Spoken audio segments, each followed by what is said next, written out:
Hi, my name is Sandy Leonard. In this video, we will discuss the healthcare license requirements along with the form called the Proof of Financial Ability to Operate for out-of-state durable medical equipment or home medical equipment providers that sell to residents or consumers in the state of Florida.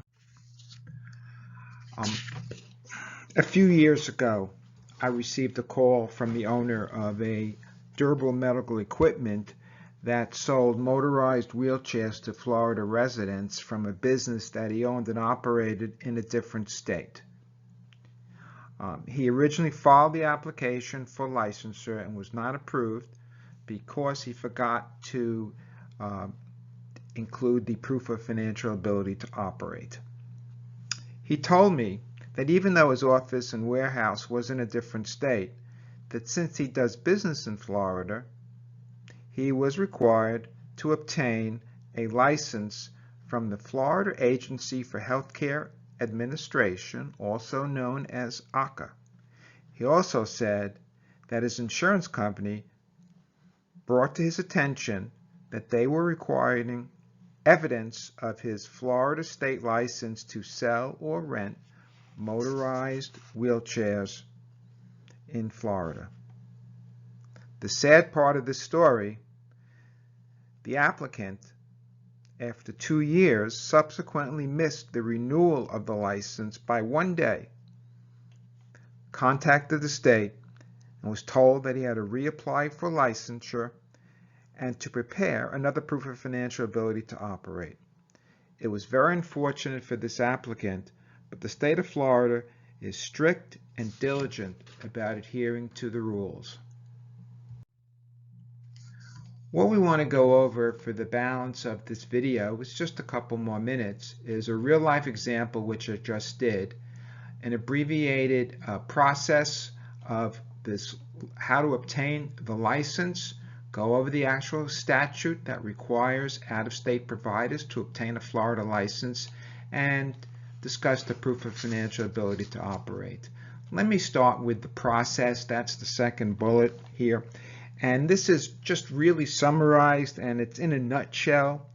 The license process usually requires the preparation of an extensive application, paying varying fees, providing proof of insurance, background checks, other forms, on-site inspection. This is very complex. I suggest that you go to the AHCA website, which has different rules for each type of healthcare provider or clinic. This is just a very brief summary, and you should review the AHCA website for the application process to obtain all the required forms to begin your application. But the good thing is, the AHCA website, it's well designed, easy to navigate, and most importantly, it's very helpful. I mentioned the license requirements, but here I've highlighted in yellow where it's very clear that out-of-state providers who do business in the state must obtain this license. Further, according to the AHCA website, home medical equipment providers is defined as any person or entity, that's a company, that offers to sell or rent to a consumer any home medical equipment and provides the equipment related to the services such as delivery, setup, maintenance of the equipment.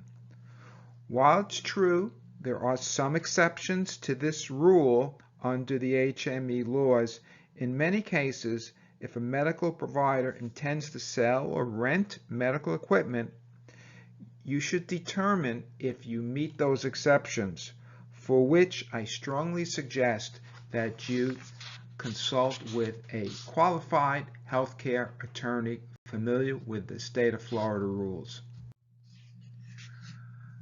Before I also mention the proof of financial ability to operate, this form is not simple. It's complex. It's 7 schedules. It's designed so that you as the applicant can demonstrate to AHCA that you have a well thought out financial plan to deliver healthcare equipment, products, or services, and you're knowledgeable in your line of business, and also that your projected operations that's included in the proof of financial ability to operate. That's why that's a very important form, and those operations and those sales and profits are achievable. Effectively, this proof of financial ability to operate, in fact, the whole process, it's a formalized screening process to filter out the non-serious applicant or one that lacks the skill set to run a business or lacks the financial resources.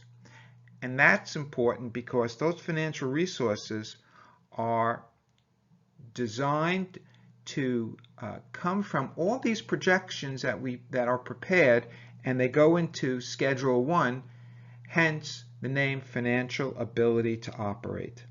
So as indicated in the instructions, you're required to show revenue and expenses, a balance sheet, your anticipated cash flows, and in most cases, a CPA must compile or examine agreed upon procedures to these projections or prospective financial statements, and it has to be prepared in accordance with generally accepted accounting principles, which is known as GAAP.